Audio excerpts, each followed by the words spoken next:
என்ன வேணும் ஸ்கூலுக்கு எல்லாமே இங்கிருக்கு. Super Saravana stores, Chennai, Madurai, Kovai.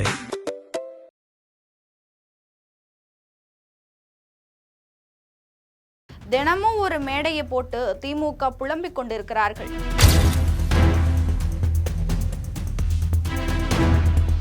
அதே கவர்ச்சிக்காக தானே உங்கள் மகன் இளவரசர் உதயநிதி ஸ்டாலினை சினிமாவுக்கு அனுப்புனீங்க.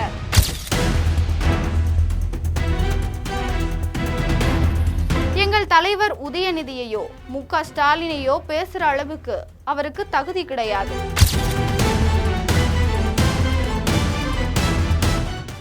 ஆறு மாசத்துல எலெக்ஷன் வை, நீங்க ஒரு மேயரையாவது ஜெயிச்சிங்கன்னா நான் என்னோட ஒரு பக்க மீசையவே எடுத்துக்கிறேன். திமுக அமைப்பு செயலாளர் RS பாரதி சவால். என்ன நடந்தது விரிவாக பார்க்கலாம் இந்த செய்தி தொகுப்பில். தாவேகாவை விமர்சித்து வரும் பலரும் தாவேகா தலைவரும் முதல்வருமான ஜோசப் விஜய்க்கு அடுத்தபடியாக விமர்சிப்பது விளையாட்டுத்துறை அமைச்சர் ஆதவ் அர்ஜுனாவை தான். அவரும் அடிக்கடி பல எதிர்ப்பு கருத்துக்களை தெரிவித்தும் வருகிறார். அண்மையில திமுக முன்னாள் அமைச்சர் அனிதா ராதாகிருஷ்ணனும் ஆதவ் அர்ஜுனாவை தாவேகாவில் ஆதவ் அர்ஜுனா என்று ஒருவர் இருக்கிறார், அவன் லாட்டரி சீட்டில் கொள்ளையடித்தது போல தமிழ்நாட்டிலும் கொள்ளையடிக்க ஏதுவாக அவருக்கு அமைச்சர் பதவி கொடுக்கப்பட்டிருக்கிறது என்று விமர்சிச்சிருந்தார். அந்த வரிசையில தற்போது திமுக அமைப்பு செயலாளர் RS பாரதியும் வந்துவிட்டார்.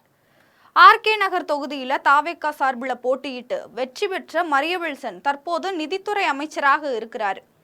அந்த தொகுதியில நன்றி தெரிவிக்கும் நிகழ்ச்சியில பங்கேற்ற ஆதவ் அர்ஜுனா எதிர்க்கட்சி தலைவர் உதயநிதி ஸ்டாலினை விமர்சித்து ஒரு சவாலையும் விடுத்திருக்கிறார்.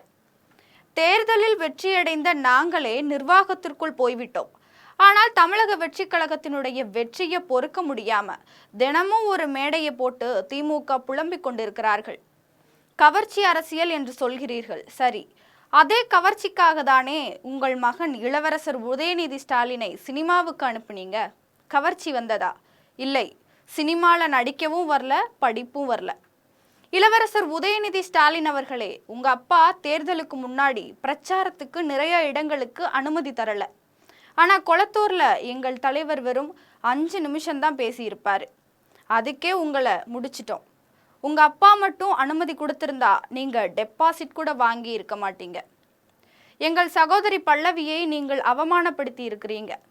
இப்போது எனது தலைவரையும் எங்கள் பொதுச் செயலாளரையும் அனுமதி கேட்டு உங்கள் நெற்றிக்கு முன்னால என் கையை நீட்டி ஒரு சவால் விடுகிறேன். உதயநிதி அவர்களே, வருகிற உள்ளாட்சி தேர்தலில் ஏதாவது ஒரு மேயர் பதவியை ஜெயித்து காட்டுங்கள் என்று சவால் விடுத்திருக்கிறார் அமைச்சர் ஆதவ் அர்ஜுனா. அமைச்சரின் இந்த பேச்சுக்கு எதிராக திமுக அமைப்பு செயலாளர் RS பாரதி அவருக்கு ஒரு சவாலை விடுத்திருக்கிறார். எம்ஜிஆர் இடத்திற்கு யாராலும் வர முடியாது, அவரு அமெரிக்காவில் இருந்தே தேர்தலில் ஜெயிச்சு ஆட்சியில் அமர்ந்தவர்.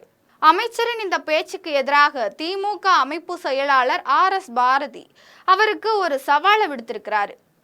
எம்ஜிஆர் இடத்திற்கு யாராலும் எப்போதுமே வர முடியாது, அவரு அமெரிக்காவில் இருந்தே தேர்தலில் ஜெயிச்சு ஆட்சியில் அமர்ந்தவர். எங்கள் தலைவர் உதயநிதியையோ மு.க. ஸ்டாலினையோ பேசுற அளவுக்கு அவருக்கு தகுதி கிடையாது. இப்போது நான் ஒரு சவால் விடுறேன், இன்னும் 6 மாசத்துல எலெக்ஷனை வைங்க. தாவேகா ஒரு மேயர் பதவியை வென்றுவிட்டால் நான் என்னுடைய ஒரு பக்கத்து மீசையவே எடுத்துக்கிறேன் என்று பேசியிருக்கிறார். மேலும் லாட்டரி விற்று அந்த பணத்தை எங்கே செலுத்துவது என்று தெரியாமல் அரசியலுக்கு வந்தவர் ஆதவ் அர்ஜுனா என்றும் விமர்சிச்சிருந்தார். திமுக தாவேகா இருவரும் துருவங்களாக பார்க்கப்படும் நிலையில இந்த சவால் களம் மிக பெரும் பேசுபொருளாகி இருக்கிறது. அடுத்தடுத்து என்ன நடக்க போகிறது பொறுத்திருந்துதான் பார்க்க வேண்டும். இது போன்ற அரசியல் தகவல்களுக்கு ஜெம் தொலைக்காட்சியுடன் இணைந்திருங்கள். நன்றி, வணக்கம்.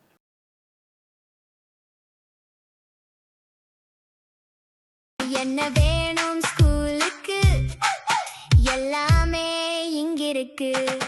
Super Saravana stores, Chennai, Madurai, Kovai.